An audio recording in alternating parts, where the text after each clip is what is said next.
chiamo Matteo Gasparato, ho 42 anni, sono laureato in giurisprudenza. In questi anni, dal 2011 circa, presiedo l'Interporto Quadrante Europa, anche se la mia storia, diciamo così, parte da più lontano. Sono un bancario oggi in aspettativa, ho fatto l'amministratore pubblico per tanti anni, ho fatto per 10 anni il consigliere in una delle circoscrizioni del Comune di Verona e dal 2007, scusate, al circa 2011 sono stato anche consigliere del Comune di Verona, insomma. Oggi mi occupo a tempo pieno di questa nuova esperienza che mi dà grandi soddisfazioni, anche perché oltre a seguire l'Interporto in prima battuta, seguo l'associazione di categoria degli Interporti, perché nel 2014, settembre 2014, sono stato nominato presidente di UIR, Unione Interporti Riuniti,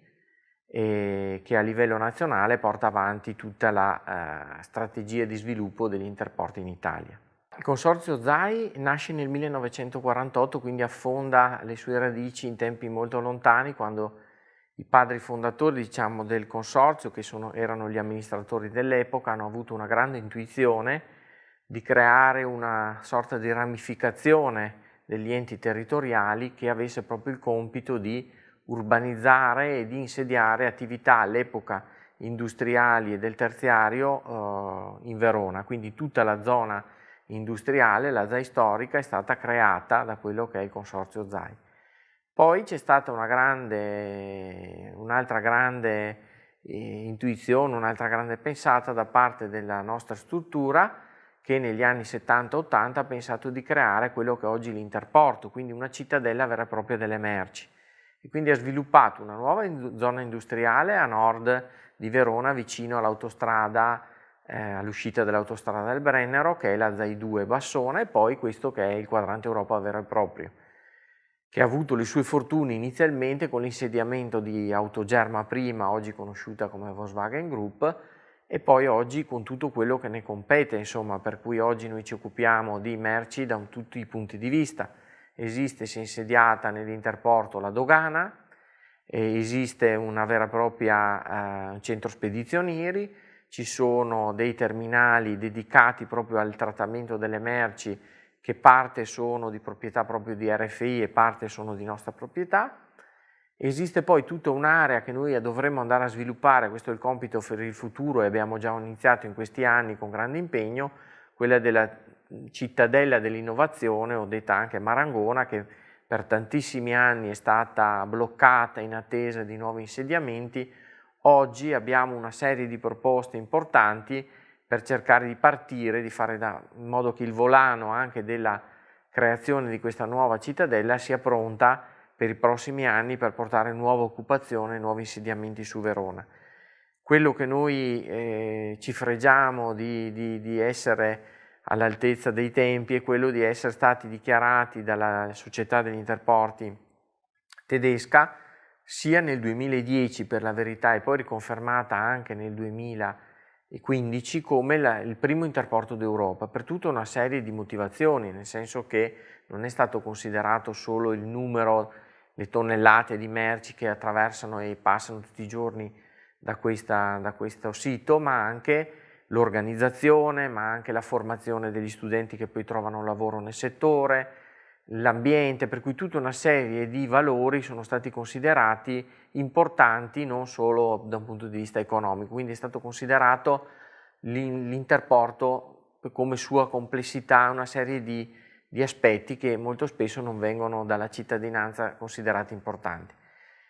Anche quest'anno abbiamo battuto il record di merci, questo è un'altra fiore all'occhiello dell'Interporto, quindi sostanzialmente a fine anno sono stati toccati 16.194 treni nell'anno 2016, con destinazioni soprattutto le aree del nord, quindi la Germania, i porti di Rotterdam, Rostock, eccetera. Ci sono interporti che hanno faticato in questi anni, diciamo così, da un punto di vista economico-finanziario. Noi diciamo che nonostante una crisi economica impressionante abbiamo di anno in anno cercato di ogni volta aumentare i nostri traffici. Aumentare il traffico di merci su rotaia vuol dire innanzitutto fare un bene alla collettività dall'altra parte favorire l'insediamento di nuove aziende che vengono per cercare i nostri servizi sul territorio qui a Verona, insomma. Ecco, per cui credo che sia assolutamente importante però continuare a pensare come sviluppare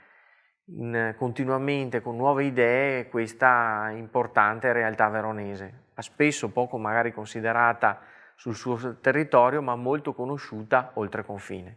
Abbiamo creato un master per studenti laureati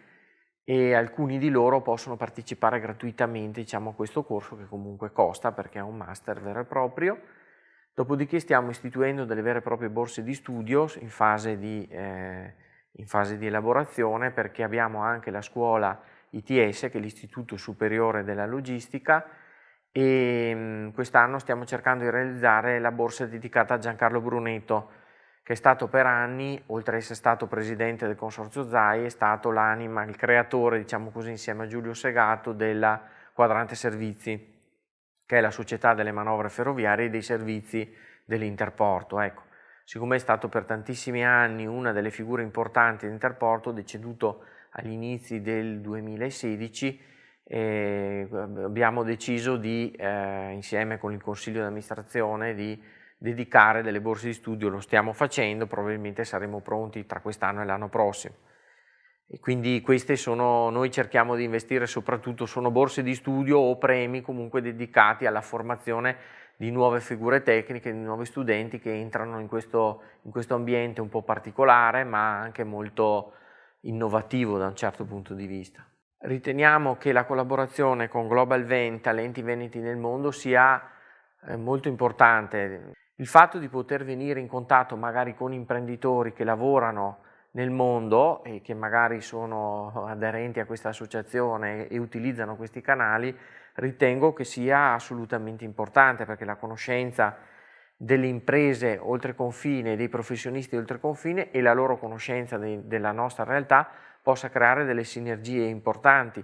perché noi oggi lavoriamo proprio con chi è altro rispetto all'Italia, perché dobbiamo far capire al mondo che qui c'è un'eccellenza veronese. Come ho detto prima, molto spesso non vengono considerate realtà come la nostra, ma più delle realtà magari legate al turismo. Ecco, anche nel settore dei trasporti, della logistica, c'è una grande eccellenza che va sfruttata, e quindi la sinergia che Global Ven può portare, che è già nata qualche anno fa, ripeto, e che potrà proseguire con degli obiettivi molto proficui, deve proseguire proprio perché noi vogliamo essere la porta dell'Italia verso il mondo e del mondo verso l'Italia.